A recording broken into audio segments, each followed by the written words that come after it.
मंदिरों की नगरी वृंदावन में देश दुनिया से आने वाले श्रद्धालुओं को ई व्हीकल की सुविधा रामबाण साबित होती है।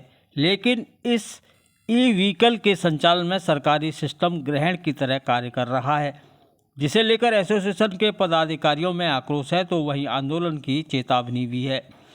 टेम्पू टैक्सी सेवा समिति की आयोजित एक बैठक में ई व्हीकल संचालन को लेकर आ रही बाधाओं पर मंथन किया गया। प्रदेश अध्यक्ष राम गोपाल पुरी ने कहा कि यातायात नियमावली के तहत सरकार को ई व्हीकल के लिए सरकारी दरों पर चार्जिंग पॉइंट लगाने चाहिए थे, जिसकी मांग वह काफ़ी समय से कर रहे हैं। वृंदावन शहर में देश दुनिया से श्रद्धालुओं का आवागमन होता है तो उनकी सेवा में ई व्हीकल तैयार रहते हैं, जबकि प्रशासन की ओर से उन्हें पार्किंग स्थल तक नहीं दिया जा रहा है। नो पार्किंग जोन घोषित होने पर उल्टे सीधे चालान किए जा रहे हैं, जो अमानवीय हैं। यदि यह व्यवस्था में सुधार नहीं किया गया तो बड़े स्तर पर आंदोलन किया जाएगा। आज टेम्पू टैक्सी सेवा समिति की तरफ से प्रेस वार्ता रखी हुई, क्या कहना चाहिए? मैं राम गोपाल पुरी, प्रदेश अध्यक्ष टेम्पो टैक्सी सेवा समिति, जो पिछले 40 वर्षों से रजिस्टर्ड है और उत्तर प्रदेश शासन से मान्यता प्राप्त है। और हमारे साथ बैठे हैं शुक्ला जी, ये अपना परिचय खुद देंगे। मैं मंडल प्रभारी टेम्पू टैक्सी सेवा।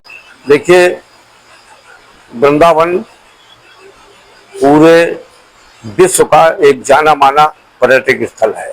धार्मिक लोग यहाँ आते हैं और जो बहुत देश विदेश से आते हैं उनके लिए संसाधनों का सार्वजनिक वाहन ही एक बड़ी मात्रा में संसाधन ही सार्वजनिक हैं, उनकी उपलब्धि होनी चाहिए।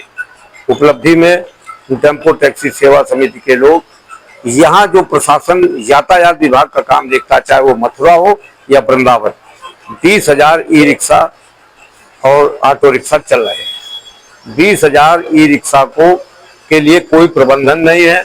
आए दिन कोई न कोई सोसाइटी खड़ी होती है, पुलिस से मिलके इनका दोहन करती है।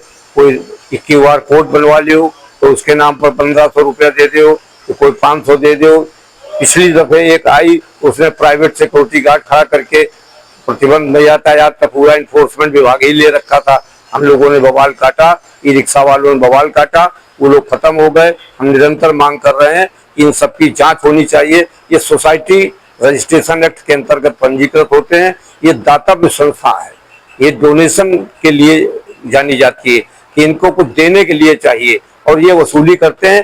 पूरे एक्ट में ऐसा कोई प्रोविजन नहीं है जिससे वसूली हो। तो हम आज आप सबके माध्यम से जिलाधिकारी को मैंने नोटिस भी भेजा हुआ है, जिलाधिकारी से मांग करते हैं कि जो सोसाइटियां काम कर रही हैं इनकी बड़े पैमाने पर आर्थिक जांच होनी चाहिए। और जो सोसाइटी रजिस्ट्रेशन एक्ट है धारा 24 में उसका बाकायदे स्पष्ट प्रोविजन है कि इनका सोशल ऑडिट होना चाहिए। ये काम क्या करती है और आर्थिक रूप से जो पैसा पैदा किया है वो कहाँ लगाया है, कहाँ गया वो पैसा, इसकी जांच होनी चाहिए। और अगर ये अपराध की श्रेणी में आता है तो इनको जो श्रेणी में सजा होनी चाहिए वो हो, ताकि आने वाले समय में इस तरीके की सोसाइटियां काम न करें कि जो ऐसे गरीब तबके के लोग हैं, EWS के लोग हैं, बिलो पावर्टी लाइन के लोग हैं, उनसे वसूली की जाए।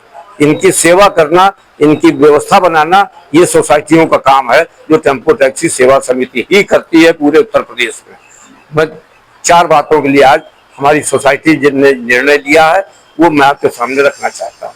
पहली तो ये है कि जो मोटर व्हीकल एक्ट है उसमें इसका इंफ्रास्ट्रक्चर ये है कि इनको खड़ा होने के लिए नगर निगम को, स्थानीय निकाय शब्द है उसमें, अब स्थानीय निकाय में जहाँ नगर निगम है, कहीं नगर पालिका है, कहीं क्षेत्र पंचायत है, इनको इनके लिए पार्किंग स्लॉट बनाना चाहिए। ये पार्किंग स्लॉट बनाने की जिम्मेदारी उनकी है और उसके प्रभारी हैं उसी जिले के जिला अध्यक्ष, मतलब डीएम साहब की ये एक्ट में ही प्रोविजन है। ये मैं नहीं बोल रहा हूँ, कभी भी आप पढ़ सकते हैं। तो हमारे शुक्ला जी ने इस संदर्भ में कई बार नगर आयुक्त से भी बातचीत की, जिलाधिकारी को मैं खुद ज्ञापन दे के आया कि ये स्थान बनाए जाए और आज तक नहीं बने। विश्व के मतलब मानचित्र पर वृंदावन एक अपना स्थान रखता है। कोई विदेश से आवे और ये जानना चाहे कि हमको टैक्सी कहाँ उपलब्ध होगी, तो उसके पास कोई नंबर आप गूगल में सर्च कर लीजिए, कहीं कोई नंबर नहीं मिलेगा। मेरी डिमांड है कि अगर पिछले 1-2 महीने में आप नगर निगम ने स्टैंड नहीं बनाए तो हम यहाँ आके चक्का जाम करेंगे।